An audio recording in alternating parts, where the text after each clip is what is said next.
안녕하세요. 제오스헤드 이충건입니다. 여러분, 확실한 1등급을 원한다면 이 약점 공략 SOS가 여러분에게 1등급을 안겨줄 겁니다.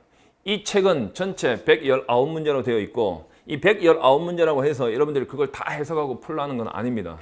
아니고 제가 강의를 합니다. 제가 강의를 하면서 문제를 어떻게 푸는지를 정확히 알려줄 겁니다. 자, 이 빈칸이 뚫려져 있는 그 원리부터 해서 어떻게 접근하는지를 확실하게 알려줘서 어떤 빈칸 문제도 결코 틀리지 않게 만들어 드리겠습니다. 자, 그러면 빈칸이 도대체 뭔지부터 알아야 되죠. 자, 빈칸은 변별력을 높이기 위한 고난도 유형의 문제라고 되어 있죠. 따라서 변별력이라는 것 자체가 떨어뜨리기 위한 거니까 학생들은 당연히 가장 어렵다고 느낄 수밖에 없어요. 그러니까 모든 학생들이 다 그래. 여러분만 그런 게 아니라. 그렇다면 이 빈칸을 뚫는 데는 확실한 이유와 그 원칙과 원리가 있다는 걸 알게 되면 이 빈칸을 풀어내는 방법도 확실히 존재한다는 것도 알 수 있죠. 그걸 내가 알려드릴 거예요. 자, 2019학년도 수능 대비 평가원 가이드를 참고를 해보면 그 전과 좀 달라진 부분이 있습니다. 그 전에는 확실하게 중심 내용에만 빈칸이 뚫려 있었거든요. 그런데 정답을 너무 빨리 찾기 시작하니까 우리들 강의를 보게 돼 있죠. 우리가 어떻게 강의하느냐에 따라서 전체적인 그 변별력이 달라지니까 우리가 항상 강의하면서 제가 중심 내용과 관련이 있다라고 하니까 중심 내용 말고 세부 사항도 뚫어놨어요. 중심 내용뿐만 아니라 세부 사항도 빈칸을 뚫어놨다고. 그러면 우리는 또 접근 방법이 또 있죠. 이 빈칸이 세부 사항에 뚫려 있어도 정답이 나올 수밖에 없는 읽기 방법이 뭘까요? 논리 독해입니다. 논리 독해를 할 수 있으면 이게 빈칸이 어디에 뚫려 있어도 여러분 정확하게 정답을 찾아냅니다. 그러면 논리 독해의 중요 포인트는 뭐냐? 문단의 구조죠. 그 다음에 논리 전개 방법이에요. 문단의 구조는 정확하게 정해져 있죠. 두괄식이냐, 미괄식이냐, 양괄식이냐, 중괄식이냐 딱 정해져 있어요.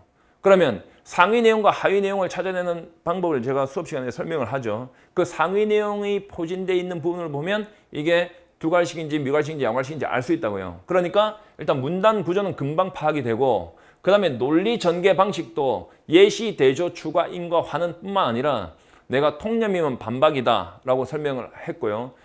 연구 결과는 중심 내용이다. 이런 식으로 어떤 식으로 자신의 논리를 전개해 나가는가 또 주제 제목을 찾으면서 다 설명을 하죠.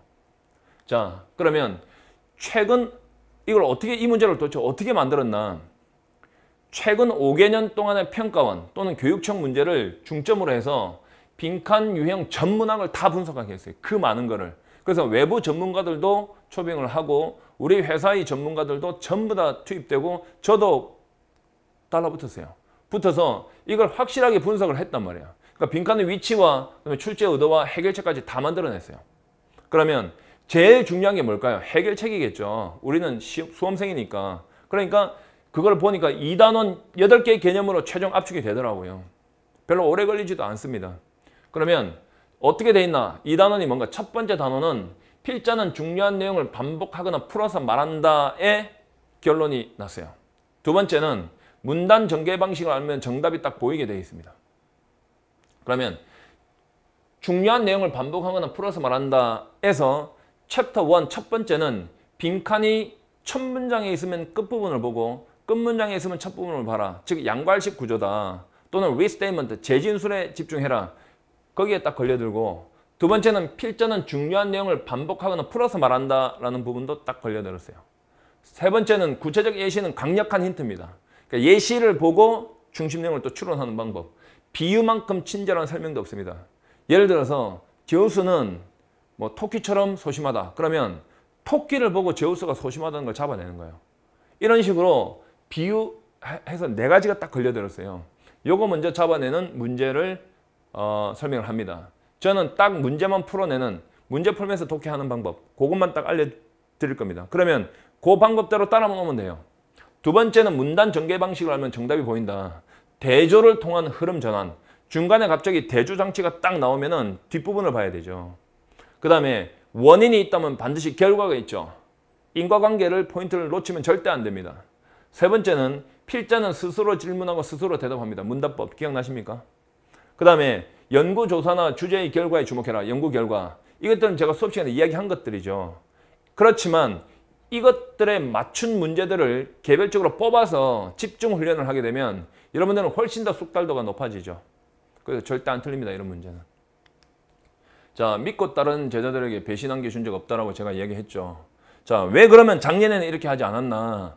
작년에는 이렇게 하지 않아도 됐죠. 하지만 2019학년도, 2020학년도 뒤로 넘어갈수록 절대평가가 되면서부터 난이도가 점점점 올라가죠. 쉽다고 공부 안 하면 큰일 나죠. 자, 그래서 이런 문제를 만들어서 아무리 높은 난이도에서도 반드시 만점, 정말 재수 없으면 1등급이 나올 수 있게 그렇게 준비를 했습니다. 여러분은 이 약정공략 빈칸 119하고 그 다음에 또 2가 또 있죠. 요걸 따라오시면 절대로 시험에 안 틀리니까 꼭 믿고 따르기 바랍니다. 자, 그러면 수업 시간에 뵙겠습니다.